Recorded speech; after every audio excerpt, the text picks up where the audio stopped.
श्रावण मास महात्म्य अध्याय -14। इस अध्याय में पढ़िए नाग पंचमी व्रत का महात्म्य। ईश्वर बोले, हे महामुने, श्रावण मास में जो व्रत करने योग्य है वो अब मैं बताऊंगा, आप उसे ध्यान से सुनिए। चतुर्थी तिथि को एक बार भोजन करें और पंचमी को नक्त भोजन करें। स्वर्ण, चांदी, काष्ठ अथवा मिट्टी का 5 फनों वाला सुंदर नाग बनाकर पंचमी के दिन उस नाग की भक्तिपूर्वक पूजा करनी चाहिए। द्वार के दोनों ओर गोबर से बड़े बड़े नाग बनाए और दधी, शुभ दुर्वांकुरों, कनेर, मालती, चमेली, चंपा के फूलों, गंधों, अक्षतों, धूपों तथा मनोहर दीपों से उनकी विधिवत पूजा करें। उसके बाद ब्राह्मणों को घृत, मोदक तथा खीर का भोजन कराएं।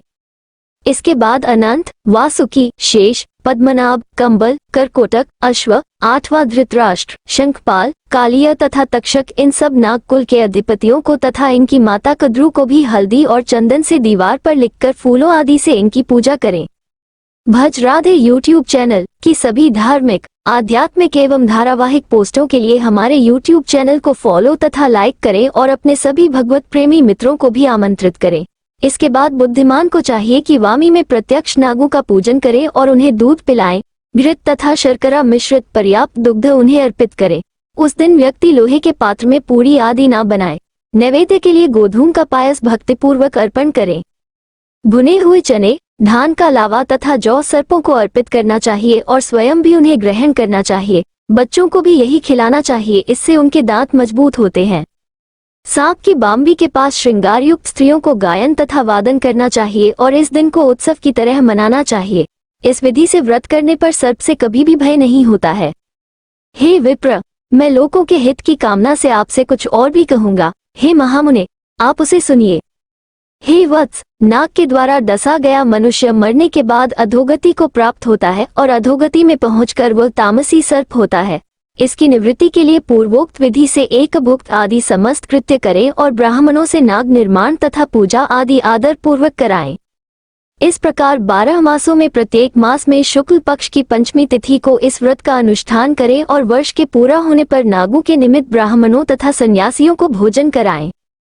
किसी पुराण ज्ञाता ब्राह्मण को रत्नचटित सुवर्णमय नाग और सभी उपस्करों से युक्त तथा बछड़े सहित गौ प्रदान करें। दान के समय सर्वव्यापी, सर्वगामी, सब कुछ प्रदान करने वाले अनंत नारायण का स्मरण करते हुए ये कहना चाहिए, हे गोविंद, मेरे कुल में अगर कोई व्यक्ति सर्प दंश से अधोगति को प्राप्त हुए हैं, वे मेरे द्वारा किए गए व्रत तथा दान से मुक्त हो जाएं।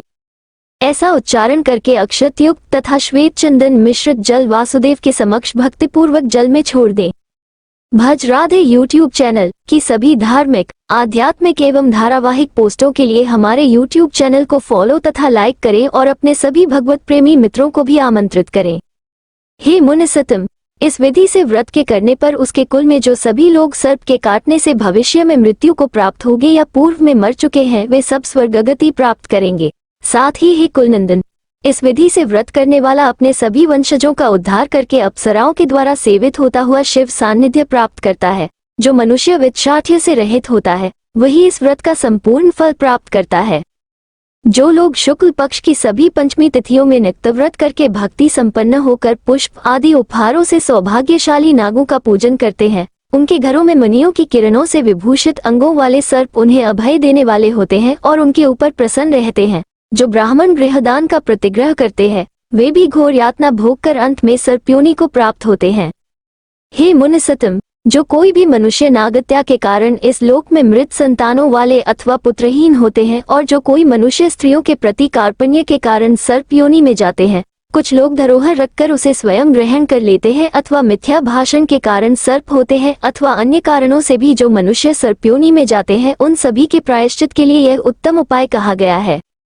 यदि कोई मनुष्य वित्शाठ्य से रहित होकर नाग पंचमी का व्रत करता है तो उसके कल्याण के लिए सभी नागों के अधिपति शेषनाग तथा वासुकी हाथ जोड़कर प्रभु श्री हरि से तथा सदाशिव से प्रार्थना करते हैं। तब शेष और वासुकी की प्रार्थना से प्रसन्न हुए परमेश्वर शिव तथा विष्णु उस व्यक्ति के सभी मनोरथ पूर्ण कर देते हैं। वह नागलोक में अनेक प्रकार के विपुल सुखों का उपभोग करके बाद में उत्तम वैकुंठ अथवा कैलाश में जाकर शिव तथा विष्णु का गण बनकर परम सुख प्राप्त करता है। हे वत्स, मैंने आपसे नागों के इस पंचमी व्रत का वर्णन कर दिया। इसके बाद अब आप अन्य कौन सा व्रत सुनना चाहते हैं, उसे बताएं। इस प्रकार श्रीस्कंद पुराण के अंतर्गत ईश्वर सनत कुमार संवाद में श्रावण मास महात्म्य में नागपंचमी व्रत कथन नामक 14वां अध्याय पूर्ण हुआ। 14 गुना। ओम नमः शिवाय।